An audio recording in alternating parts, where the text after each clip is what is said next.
Morning, everybody. I'd ask you to put your phone on mute if you're not speaking currently so that we don't have a lot of noise in the background. Thank you. This meeting is being streamed live on the internet and the public has been given notice.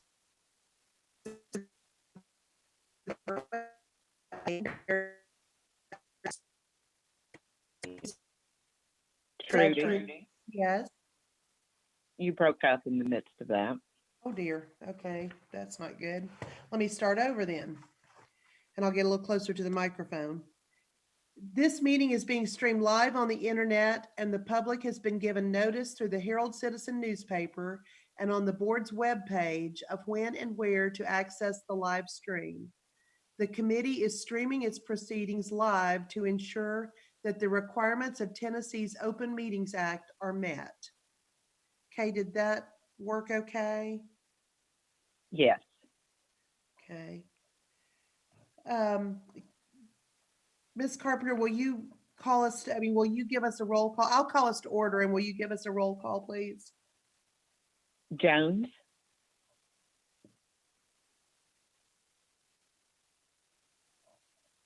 Here, sorry. Van Hooser, Here. Harper. Here. I have questions to ask if you would each answer. Can each of you simultaneously hear and speak to the committee members? Yes. Yes. And yes for me as well. Would you identify any person present in the location from which you are calling?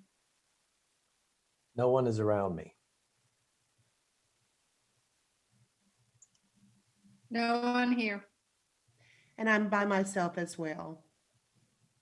And would you please confirm that you've received the committee materials in advance of the meeting? Yes. Yes, I have. And I did as well. Madam Chair, you have a quorum, but a quorum of members is not physically present. In order to proceed with action items, the committee must make a determination of necessity for proceeding without a quorum physically present. And I will proceed with that in just 1 minute. Before I do, I want to be sure I know and identify that I saw Barry Wilmore was on the call and Perna has identified himself. I'm sorry. Is there anyone else? Are there any other board members on the call today? Sally Pardue is here. Sally, great. Mason Hilliard is here. Mason, welcome. Anyone else? I know we heard from Fred that he would not be able to join. All right, so I'll proceed with our determination of necessity.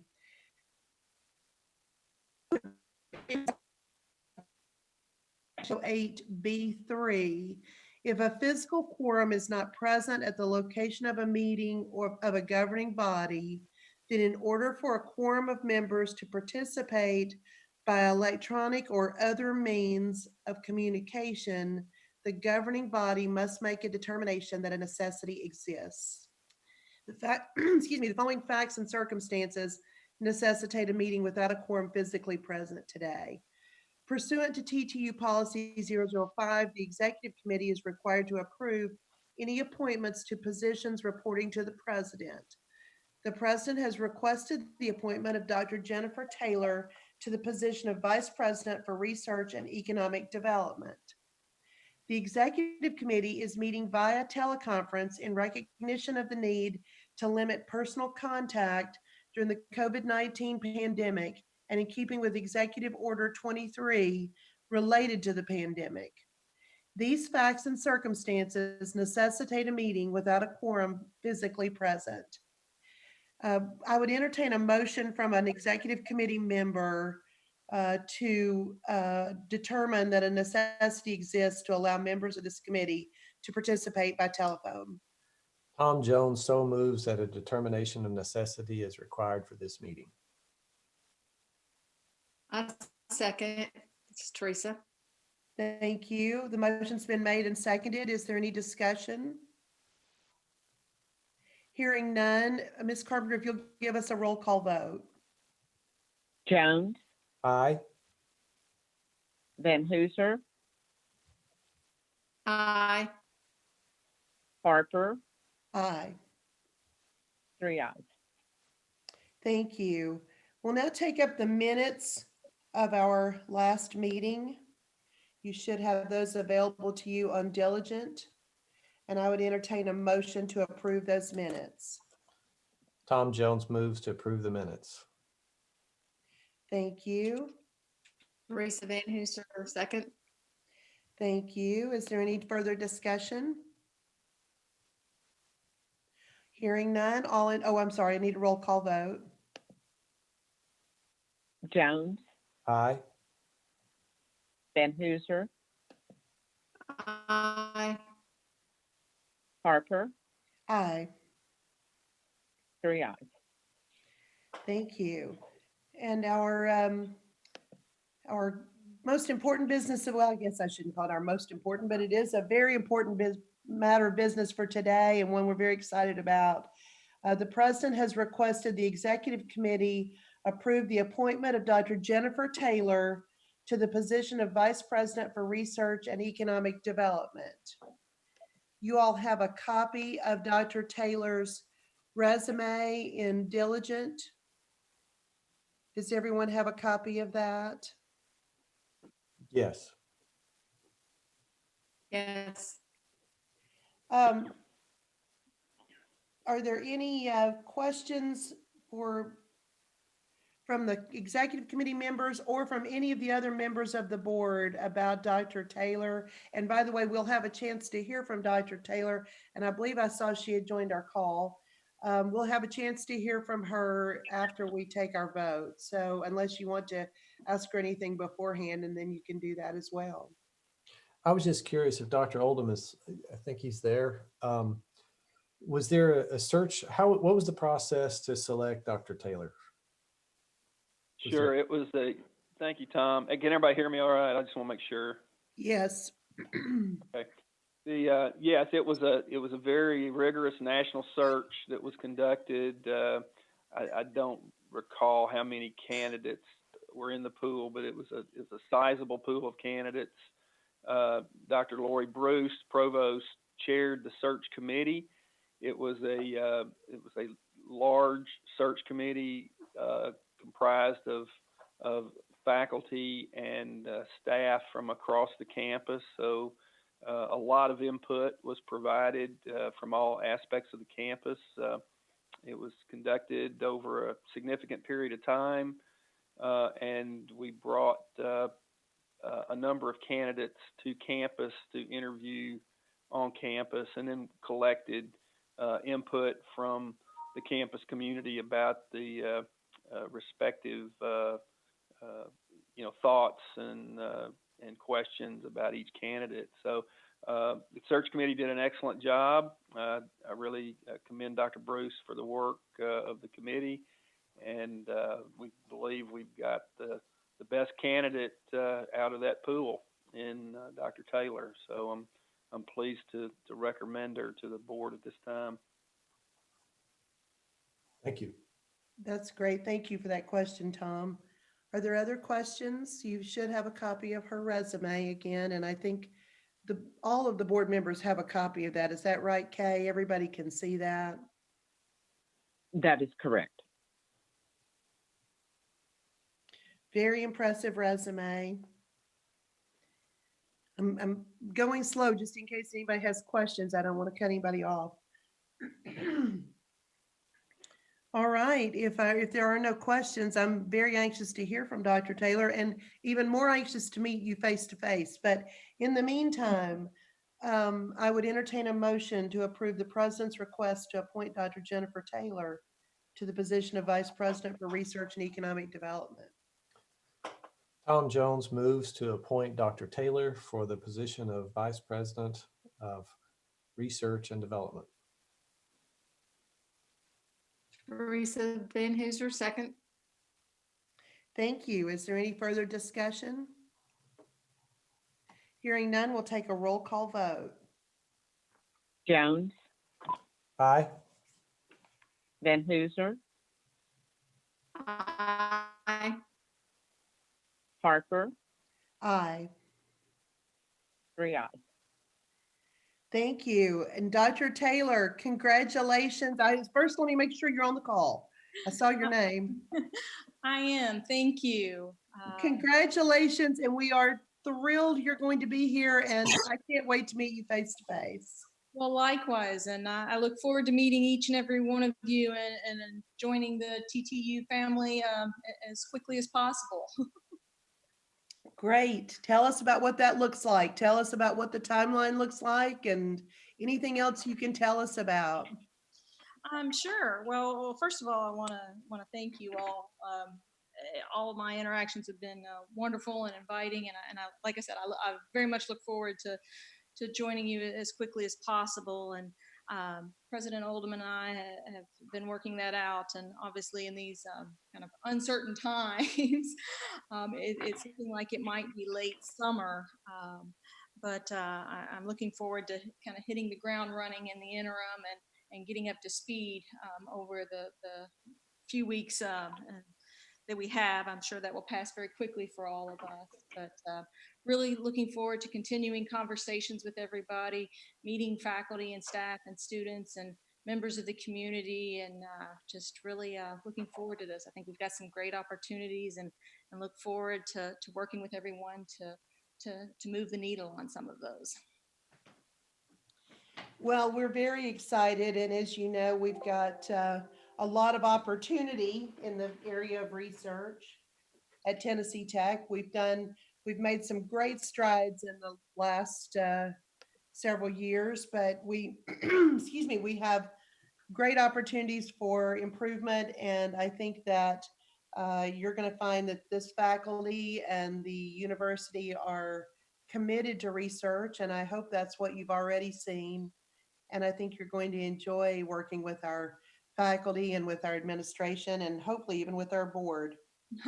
Absolutely, and I look forward to all of those. And I think there's a tremendous foundation on which we can build for research, working with our faculty and students and everyone else. So I think that will be a wonderful opportunity.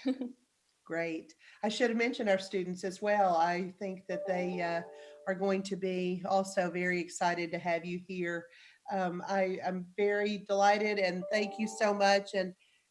And I am excited to see what you're going to bring. I was going to mention this later, but since we're talking about research, I think I should go ahead and say I got to attend by Zoom last week the capstone presentations of the electrical and computer engineering students, and there were 13 teams of those, which was a lot.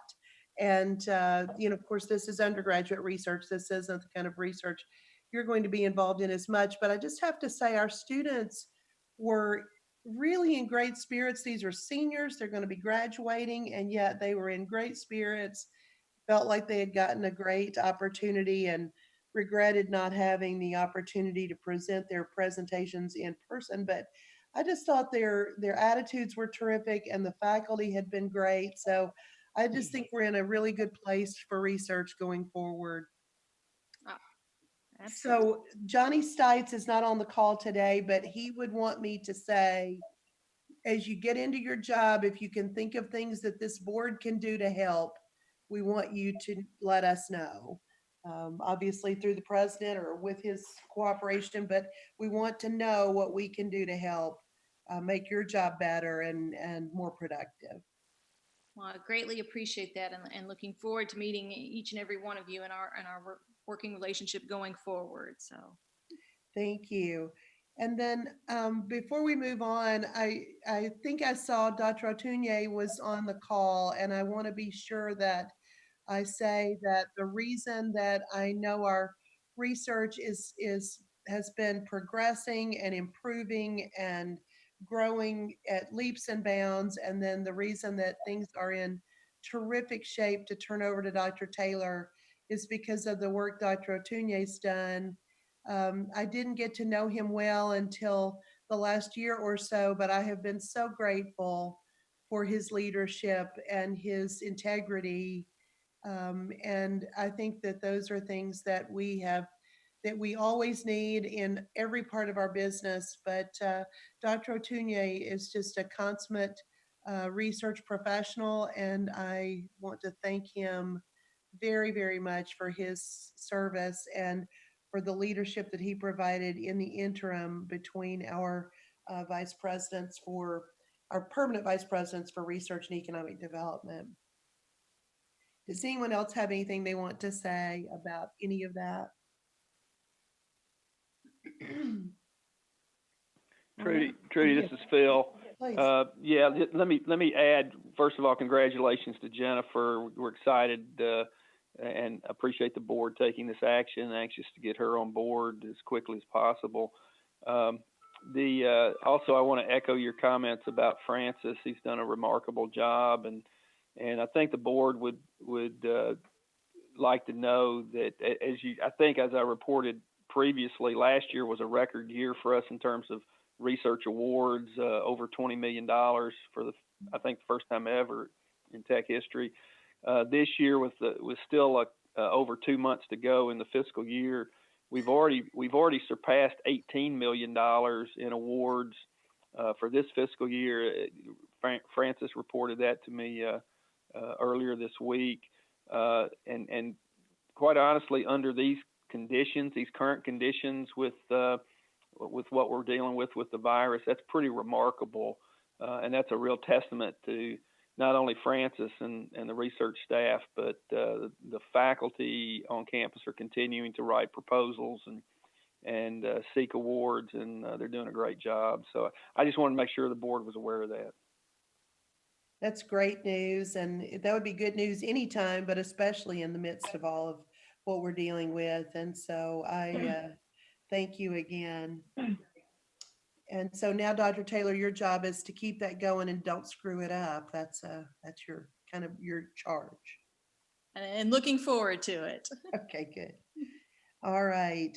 Kay, do you want to do a little explanation about the next two policies and kind of give us some context?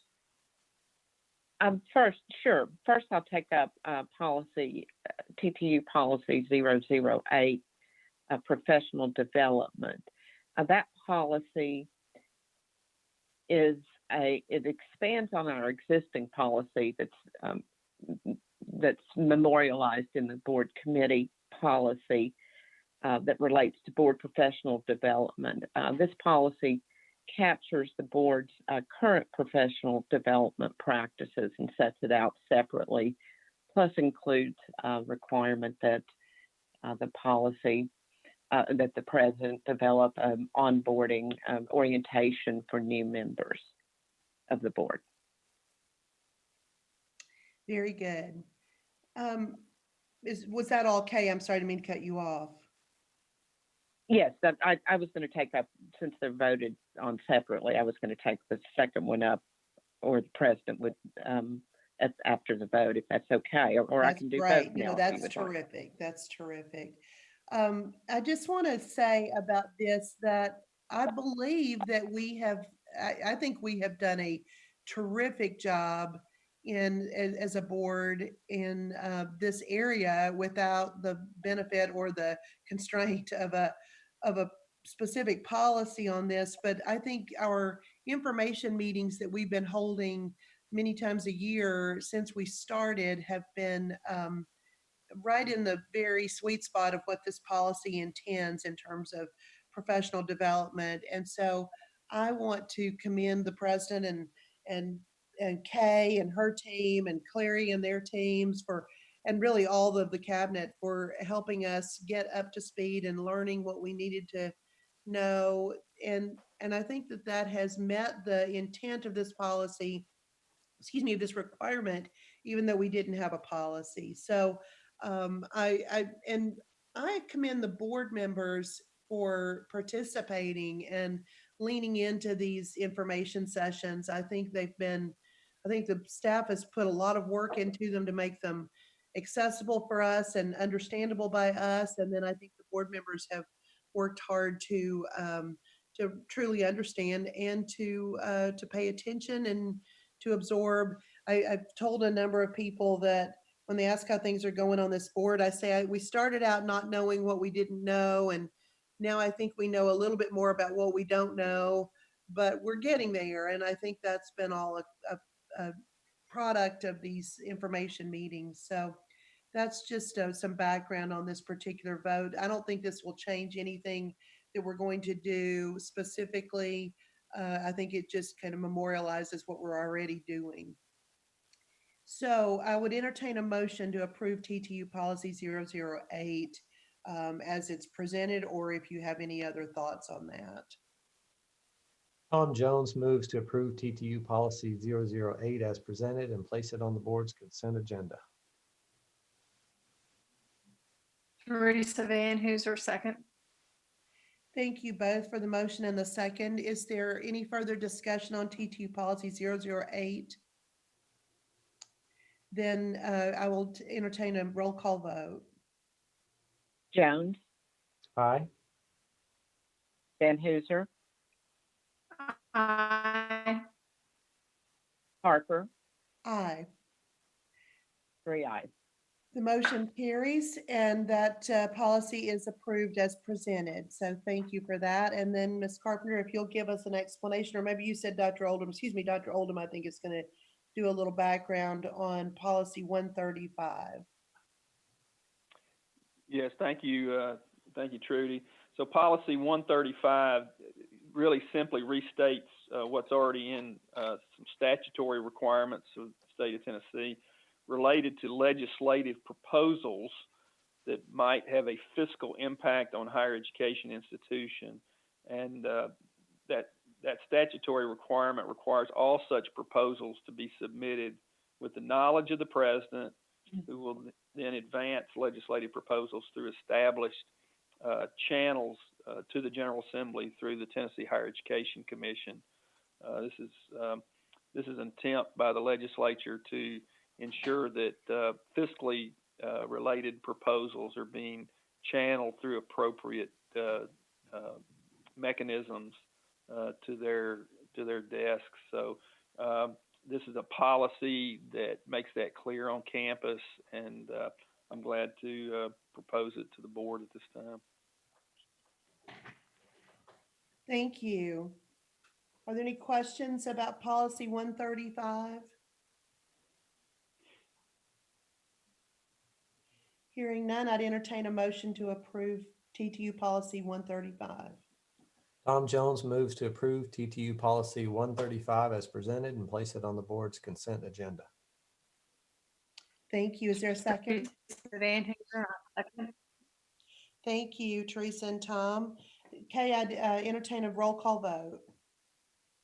Jones, Aye. Van Hooser, Aye. Harper, Aye. 3 ayes. Thank you. The motion carries. And so we've approved TTU policy 135 as presented. Dr. Oldham, I believe we have the next thing on the agenda is to hear a report from you. And I know we are anxious to hear that. So. Thank you, Ms. Chairman. As the board discussed at the March meeting, I'll just remind everybody, the board has delegated to me as president the power to act in an emergency and to promptly report to the board any actions and reasons for taking such actions. So a large part of my report today to you is meant to fulfill that obligation and to provide additional information to the board about text response to the COVID-19 pandemic. As all of you are well aware in your own personal lives, the pandemic has changed the state of normalcy for all of us, and that's certainly been the case here on campus. And so I'll go through a moderately lengthy list of things that we have done, actions we've taken, and how that has played out on campus in the last few weeks in particular. I will make sure to remind the board that I sent a sort of a summary that I've tried to provide to you occasionally on how things are going. So I got that out yesterday. Hopefully you all received that. And so some of this is overlapping with that information, but I'll try to hit all the high points here and then be glad to answer any specific questions that you may have. So in terms of academics, I need to start really with a lot of praise. There's not enough compliments that I can give to the faculty and support staff and the students as well for how they have responded to these challenging times. Sorry for that. That's all right. There's the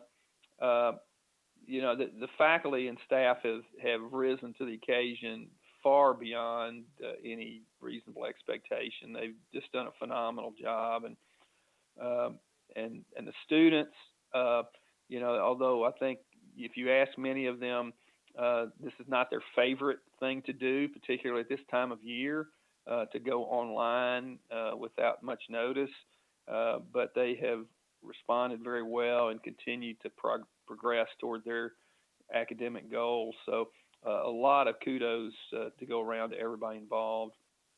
We are currently registering for both summer and next fall semesters, and that's going well. We, even without students on campus, we're picking up steam. The summer enrollment looks to be pretty much on track with last year. The fall enrollment in terms of registration at this point is a little bit behind, but our process is approximately a week later than it was last year, and we're continuing to pick up more students along the way. So we feel pretty good about the direction we're headed there. We will be doing the first summer term using online instruction, as has been announced previously.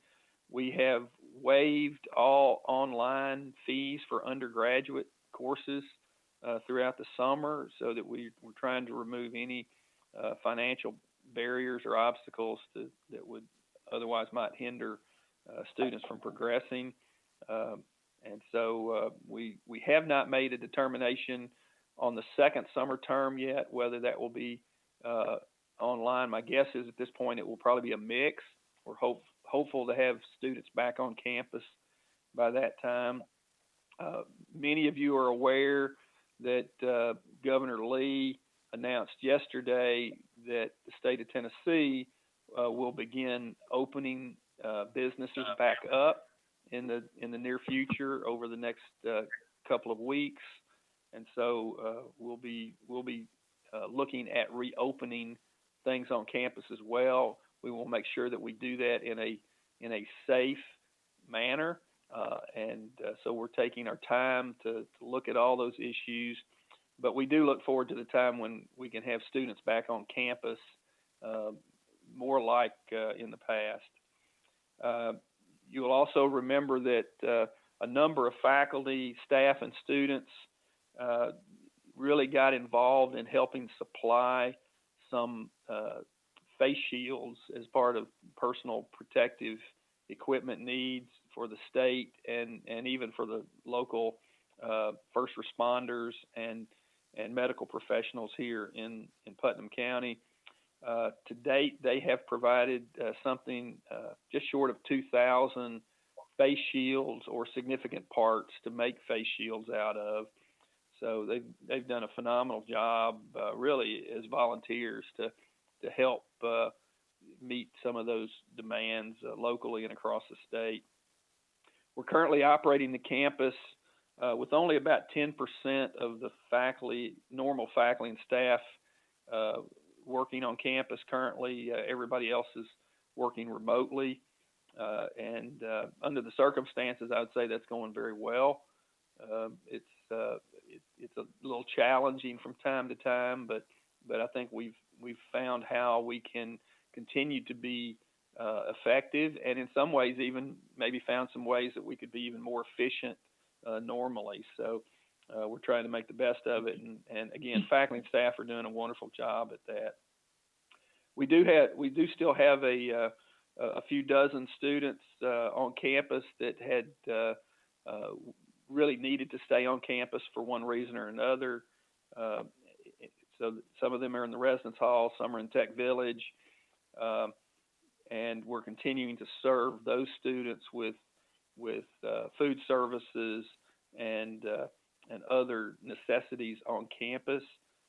For all those students that have been dislocated away from campus during this time period, we have posted housing refunds, prorated housing refunds to their accounts, and refunds on meal plans will be posted in the next few days. So we're moving on that. All the events, including commencement, that would occur in May and June have either been postponed, and let me talk about commencement there for just a second. We have not canceled commencement. We've simply postponed it at this point. We do plan to have some kind of commencement event, hopefully later in the summer, but we're going to have to hold off on that decision and date until we can really ensure that it's safe to have a crowd of that size on campus. So we look forward to a time when that can happen. We are engaging student leaders to help us plan such an event and to select an alternative date. Along with that, we're also planning to have a virtual event on May 9th, which would have been the date of commencement. So we'll have a virtual event. Students are sending photos and writing memories, et cetera, to be included in that video virtual event that will be available to them again on May 9th. We also know that many departments and colleges are planning special and virtual student celebrations in lieu of the normal commencement. But so until we can safely have people back on campus in large numbers, we'll do everything we can to stem that gap.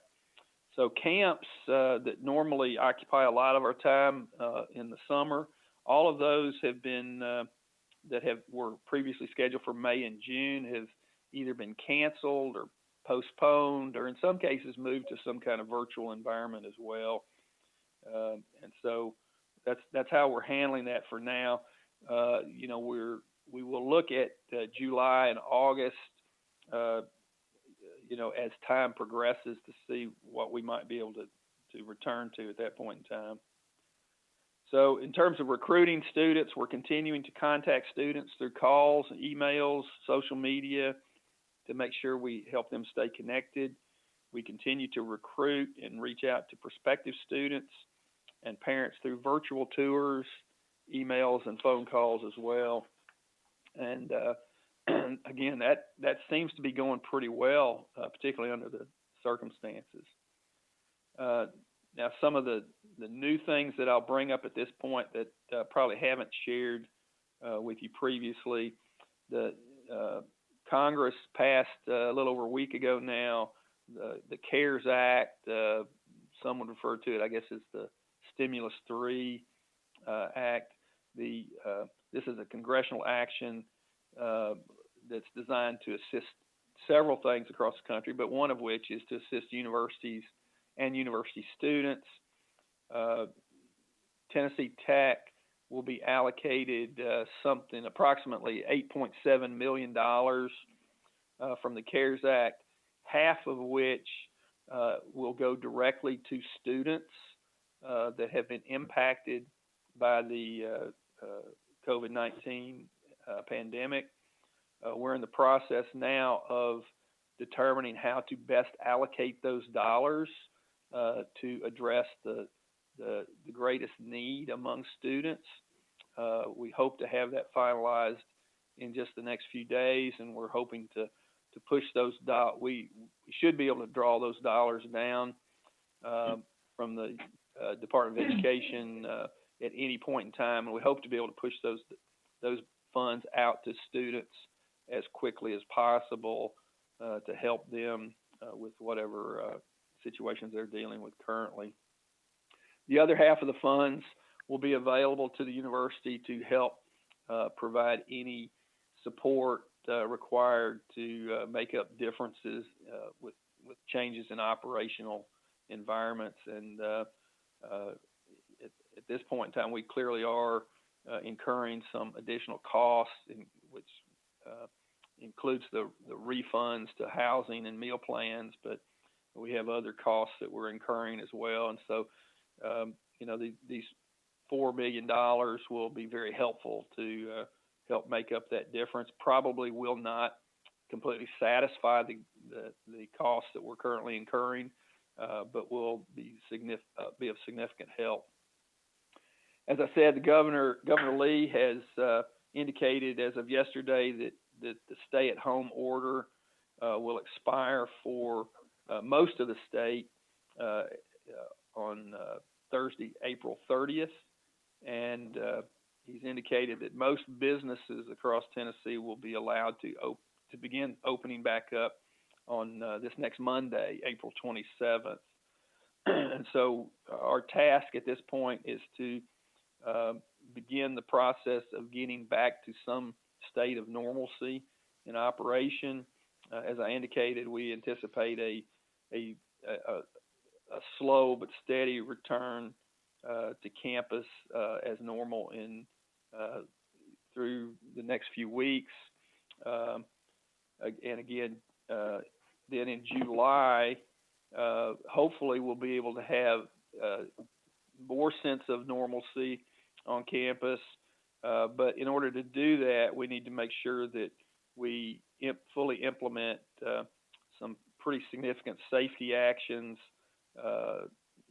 procedures before we open it up for full activity on campus. So August and September, then, is hopefully we're getting students back on campus in larger numbers. We want to continue to ramp up those safety precautions. We're looking at testing possibilities for the campus, looking at any changes to housing that may be necessary to provide safe distancing at that point in time. Additional cleaning, what classes will look like. Do we need additional, or do we need to be able to provide protective wear for faculty, staff, students, such as masks or gloves? We will continue to follow all federal and state guidelines to the fullest extent possible, and listening to those that are giving us the best advice. Nobody knows, obviously, at this point in time, but certainly we need to be prepared, and we need to be thinking about a possible recurrence of the virus at some point in time later in the year. And so we'll continue to plan for that, both in terms of our physical operations on campus, but also our budgeting and financial modeling for the campus over the next year. So that I covered a lot. There's probably a lot more there that I could talk about, and I'd be glad to give the board any additional details that they're interested in. But if you have any questions, I'll be glad to take them at this time.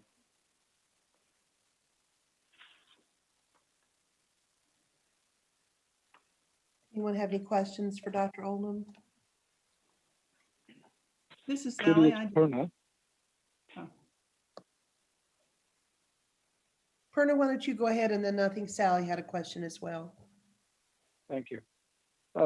President Oldham, can you share with us a little bit more about the guidelines they're talking about? Is that still TBD, or do we have specific guidelines from the CDC and others on what we're supposed to be ready for as we bring our students back on campus? And is there going to be one set of policies for all the universities in Tennessee, or do we need to create our own? Yeah, those are absolutely things that we're looking at right now, Perna. We have no specific guidelines for universities from the CDC, and I'm not aware of any uniform guidance from the state of Tennessee that would apply to all universities. So we're more or less at this point in time, we're more or less on our own based on the best information that we can gather from those expert sources. We certainly have ongoing contact between our health professionals on campus and the State Department of Health to get some guidance wherever possible there. We're not privy at this point in time. We're not privy to anything that the general public wouldn't be knowledgeable about. I think in terms of basic methods of hygiene and safety that's been highly touted nationally in the media. So, those are the kinds of things we're looking at now. I'm hopeful that we can maybe push that further on campus to make sure that we're maybe doing even a little bit more to provide a level of security to students and families that because our sense is that students want to get back to a campus experience. That's what they want to be able to do. We just need to make sure that we can provide that in as safe a environment as possible. So that's what we're looking at, all those things right now. Okay, thank you. Sally, I believe you had a question. Yes, thank you. Dr. Oldham, I was hoping to hear a little bit more about a timeline or even a tentative timeline for information being shared with the campus at large and with the student body at large regarding the 8.7 million that will be received by Tennessee Tech and how those funds will be allocated. I think it's important to have a very open, transparent disclosure about the method by which students will be informed of what the outcome of decisions as to how to allocate those funds directly to students, and as well for the university and the board to understand what the plans will be to allocate the other half of the funds and how that will be managed. So I'm assuming that a committee is being formed to address both of those, and I would like to kind of hear you speak about representation on that committee from the various constituencies. Thanks, Sally. It's a good question. So, to be honest, we're still trying to gather as much guidance as possible on the requirements, the federal requirements associated with these dollars. There's still a number of significant questions that are out there that we need some more clarification on. It's been a moving target, to be honest, on exactly what the expectations on the federal side are for how these dollars are utilized and what flexibility we might have. So we really haven't been in a position as of yet to have a full discussion. We're still in sort of the data collection mode at this point in time, and really all the universities across the country are pretty much in the same boat. You can talk to half a dozen different national consulting organizations about their interpretation of the CARES Act, and you will get about half a dozen different opinions about what the conditions and requirements will be. And so I think we're getting a little closer to understanding what the congressional intent was, as well as what the guidance from the U.S. Department of Education is, but we're still trying to clean some of that up. We do have a small group at the administrative level that's looking at all this and trying to determine what options we may have. And as we get more information, we'll broaden that discussion.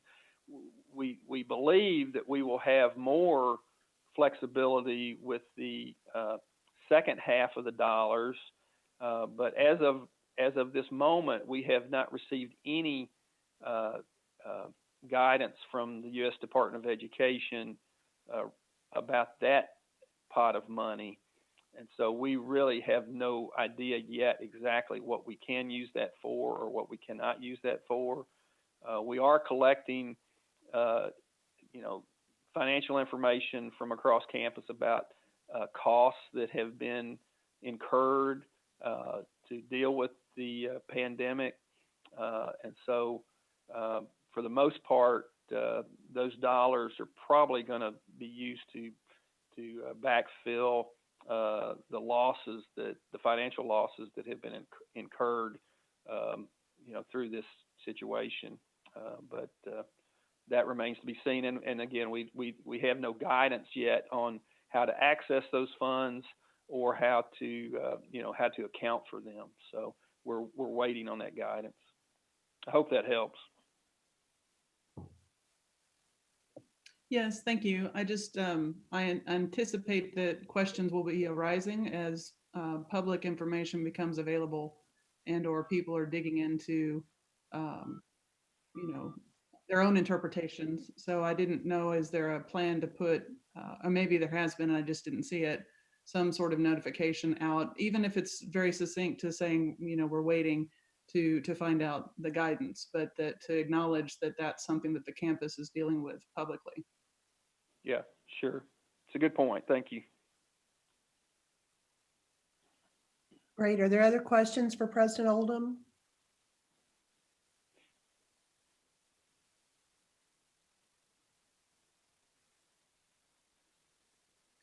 Is there any other business to come before the executive committee? If there's an action item, it would have to have a committee vote to hear it, but otherwise we'd be happy to hear from any of the other board members or anyone else who has questions or comments. Hearing none, I will call us, before I call us adjourned, let me just do one more, since I can't see everyone's faces. So kind of speak now, forever hold your peace on this meeting. All right. Well, thank you all very much for participating. Dr. Taylor, again, congratulations.